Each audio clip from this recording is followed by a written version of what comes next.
Bien-aimés dans le Seigneur, le texte que nous venons de lire est un texte surprenant.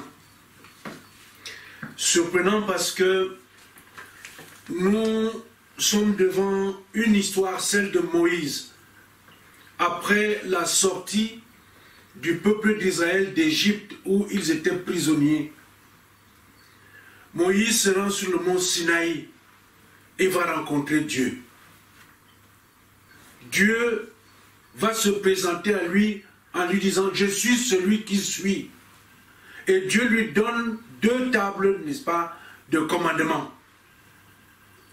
Alors, dans cette table de commandement, Dieu dit quelque chose qui va surprendre.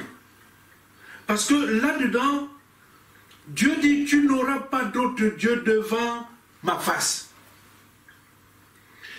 Tu ne te feras point d'image taillée, ni de représentation. Mais plus loin, il dit, et tu ne les serviras point. Parce que moi, l'Éternel, ton Dieu, je suis un Dieu jaloux. Attention. Dieu dit, je suis un Dieu jaloux. Nous savons, bien-aimés dans le Seigneur, parce que c'est quelque chose quand même d'important. Depuis la tendre d'enfance, quand on nous enseigne le catéchisme, on parle de Dieu, qu'il est éternel, ce sont ses attributs. Dieu est miséricordieux, Dieu est amour, Dieu est puissant. Mais en général, on ne parle pas souvent de la jalousie de Dieu. Mais comment est-ce qu'on peut s'imaginer que quelqu'un qui est aussi bon, qui est amour, comment peut-il dire qu'il est jaloux?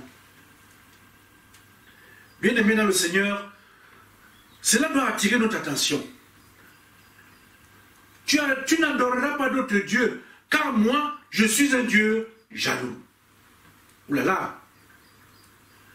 Est-ce qu'il faut croire ce passage de la Bible ou ne pas le croire? Est-ce que nous devons accepter ce qui est écrit? Parce que cela nous révèle la vérité sur la personne de Dieu. Mais c'est la première fois où Dieu parle de jalousie. Quand il parle de jalousie, il en a après le peuple d'Israël, le peuple qu'il a sorti d'Égypte. Bien-aimé dans le Seigneur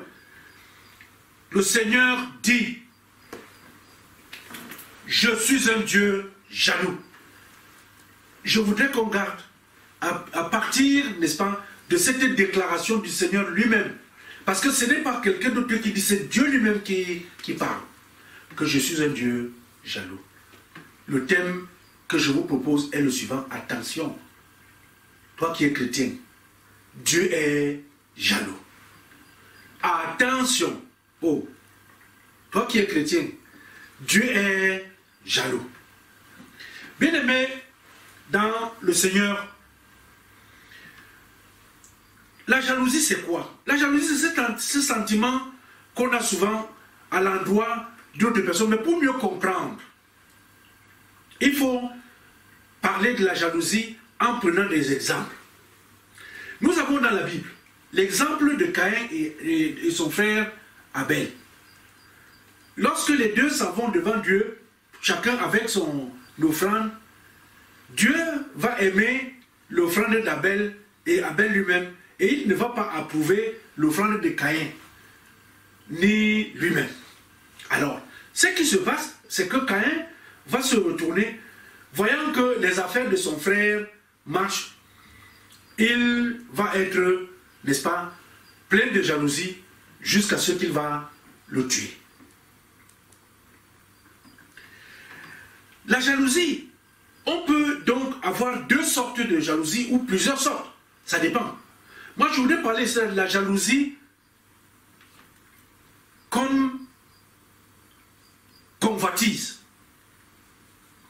Parce que lorsque quelqu'un a quelque chose que tu as et que toi tu désires, tu deviens jaloux parce que toi tu n'as pas ça. Et ton objectif à ce moment-là, c'est de prendre ce que la personne a. Et pour que tu prennes, comme il a envie, tu peux pas prendre. Ce que tu vas vouloir faire, c'est tout simplement l'éliminer. Comme ça, il n'est plus, tu t'empares. Donc, cette forme de jalousie, c'est une forme de jalousie qui est la jalousie de la convoitise, est portée par la méchanceté. C'est la méchanceté. Nous avons déjà vécu cela. Quand les enfants qu'on a à la maison, on voit les enfants quand ils s'en vont à l'école, on voit tel autre voit son frère, que les gens l'apprécient, ainsi de suite. Des petites choses, on lui donne des petits cadeaux, il devient jaloux. Il est jaloux du téléphone de son camarade, il est jaloux de cette tennis qu'il porte au pied de basket, il est jaloux, par exemple, n'est-ce pas, de son sac. Et on a même vu dans la Bible comment Joseph a été jalousé par ses propres frères. Donc, cette jalousie, elle est portée par la méchanceté et la convoitise. Mais il y a une autre forme de jalousie. Cette jalousie, je l'appelle la jalousie de protection et la jalousie de reconnaissance. La jalousie de protection, c'est quoi? C'est que lorsqu'un homme est avec sa femme, il ne peut pas accepter qu'un autre homme entre dans sa maison pour prendre sa femme. Il va être jaloux. C'est une jalousie de protection. Pour dire que non, ça ne doit pas se faire. Ma femme, c'est ma femme. Ou bien mon mari, c'est mon mari. Ce genre de jalousie qui fait que quelqu'un réagisse et agisse même pour défendre, n'est-ce pas, ce qui lui appartient, c'est une jalousie de protection. Mais la jalousie dont il est question ici, là, celle de Dieu, c'est une jalousie qui est beaucoup plus la jalousie de la demande de reconnaissance. Parce que Dieu dit, je suis l'Éternel, ton Dieu, qui t'a fait sortir du pays d'Égypte. Ça veut dire que ça n'allait pas pour toi. C'est moi qui t'ai sauvé. C'est moi qui te donne la vie. Attention, je ne veux non pas que tu aies un autre Dieu en dehors de moi. Et si tu as un autre qui vient, je serai jaloux. Et la jalousie de Dieu n'est pas une jalousie simple. C'est une jalousie qui s'en va parce qu'il jusqu'à la punition. Et c'est pour cette raison que nous disons, attention, chrétien. Attention, toi qui es chrétien. Dieu est jaloux. Parce que lorsque tu as besoin de Dieu, Dieu t'aide. Dieu vient te soutenir. Dieu t'enlève des problèmes. Problèmes de famille, problèmes dans la société, problèmes au niveau du travail, même problèmes à l'église, problèmes même pour ta vie personnelle, que les choses ne marchent pas. Lorsque tu appelles Dieu, Dieu vient intervenir. Dieu vient te sortir d'une mauvaise situation. Mais quand Dieu te soutient comme ça, il faut savoir que Dieu s'attend à ce que tu sois reconnaissant. Il faut de la reconnaissance. Dieu est jaloux parce que il ne veut pas que l'on se détourne, n'est-ce pas, de lui. Même nous, dans nos vies, quelle est la femme qui accepte que son mari se détourne d'elle? Que pendant qu'elle est là, elle est assise, elle voit son mari tourner la tête, et il est seulement là-bas, il faut que la tête est comme le lézard. Il regarde, au lieu de regarder sa femme ici, il regarde là-bas. Il regarde, parce qu'il voit une autre femme. La femme va être jalouse. Et elle va taper, il revient ici. C'est la même chose pour les hommes. Un homme ne peut pas accepter de voir que sa femme est en train, au lieu de regarder là où elle aussi fait la tête comme le lézard, tous les hommes qui passent là-bas, avec les pantalons jeans, les pantalons, les costumes, tout ça. Non. Bien aimé dans le Seigneur, quand nous regardons comment Dieu réagit, et Dieu lui-même, parce que nous les hommes, nous n'avons pas le courage. Quand un homme dit à sa femme, oh tu es jalouse, la femme dit quoi? Moi, je suis jalouse, tu m'as bien regardé. Ou bien, quand c'est la femme qui parle à son mari, tu es jaloux de quoi? Je suis jaloux de quoi? Donc nous avons honte de reconnaître que nous sommes jaloux. Mais prenons l'exemple de Dieu. Dieu lui-même, ce n'est pas, il n'a pas attendu qu'on lui pose la question. C'est lui-même qui dit que moi, ton Dieu, je suis un Dieu jaloux. Attention donc, bien-aimés dans le Seigneur. Parce que l'amour que Dieu a pour nous, ce n'est pas un amour d'un jour. C'est un amour de toujours. Alors que l'amour que les gens qui viennent pour vouloir prendre la place de Dieu dans notre cœur, ils viennent, c'est l'amour d'un seul moment. Parce qu'ils veulent que on se tourne de Dieu, on lui tourne, c'est comme également dans un foyer. La personne qui vient en troisième position, vient, ce n'est pas le vrai amour, c'est seulement pour profiter 2 minutes et repartir. Donc Dieu veut que nous soyons dans des personnes qui le regardent et qui ont du zèle, qui agissent pour maintenir la relation que nous avons avec lui. Dieu ne veut pas notre mort, mais au contraire, Dieu veut que nous soyons bien dans cette vie et dans la vie d'après, puisque c'est le seul qui peut nous offrir cette vie à travers Jésus-Christ. Nous avons donc intérêt, bien-aimés, dans le Seigneur, à faire attention dans notre vie chrétienne. En tant que chrétiens, nous ne devons pas nous arrêter en chemin. Et il y a des difficultés, mais nous devons continuer à servir notre Dieu. Je n'ai pas d'argent, je ne fuis pas le culte. Parce que en fuyant le culte, je fuis la présence de Dieu. Alors que l'argent que je n'ai pas, je dois lui demander, c'est lui qui me donne de l'argent. Je dois faire attention à ne pas être pris par d'autres besoins le dimanche.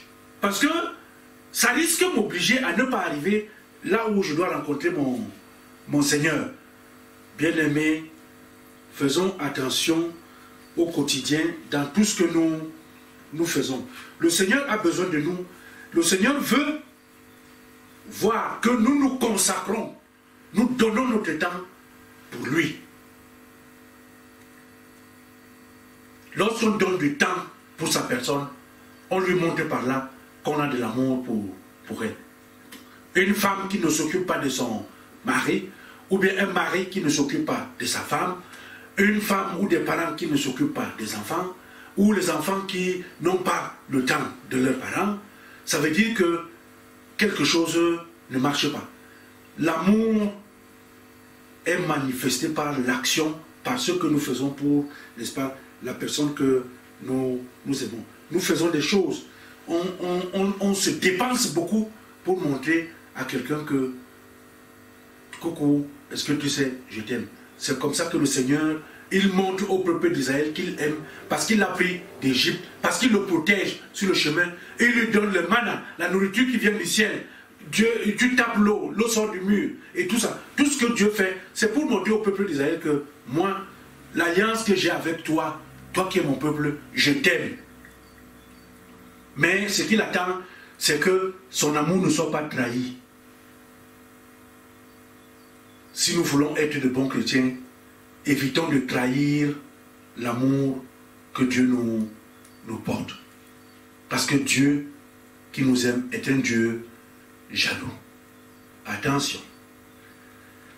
Que le Seigneur lui-même nous permette de garder ses enseignements et nous permette de faire de bonnes œuvres, de laisser toujours des personnes qui sont réveillées dans nos églises, de faire attention, de pousser les gens à se rappeler que Dieu est jaloux et que nous devons rester vigilants dans notre relation avec lui. Amen.